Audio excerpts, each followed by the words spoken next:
Hello and good day. Welcome to our video channel, God's Promises.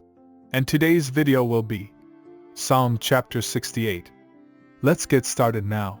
Psalm 68 is a triumphant song of praise to God, celebrating His victory over His enemies and His faithfulness to His people.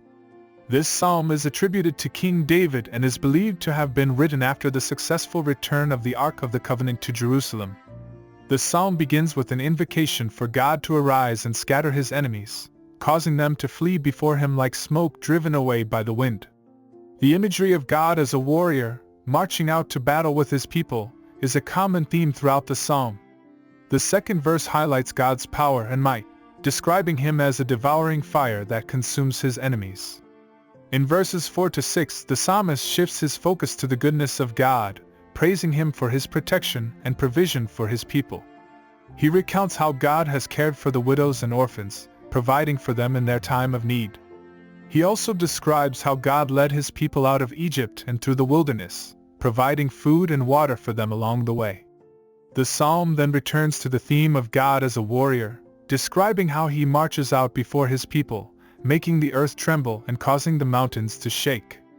The imagery is intended to evoke a sense of awe and reverence for God's power and majesty. In verses 15 to 18, the psalmist describes how God has defeated His enemies and taken them captive. He pictures God as a victorious king, leading a procession of His spoils of war, including the rebellious and the disobedient. The psalmist then turns his attention to the temple in Jerusalem, praising God for His presence there and asking Him to continue to bless His people.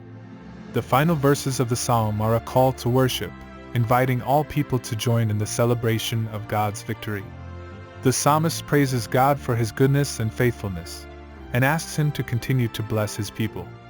The teaching application of Psalm 68 is to encourage believers to remember God's power, might, and faithfulness. Just as He led His people out of Egypt and provided for them in the wilderness, He continues to provide for His people today. The psalm reminds us that God is a warrior who fights for His people, and that He is always present with us, protecting and guiding us. It is a call to worship and praise God for His goodness, and to trust in His provision and protection in all circumstances. As believers, we can find comfort and strength in knowing that God is with us and will never leave us or forsake us. Thank you for visiting us today. Please share with us your favorite Bible verse below in the comments section. Don't forget to like and subscribe, it really does help our channel grow. Looking forward to see you back here for our next video. Always take good care.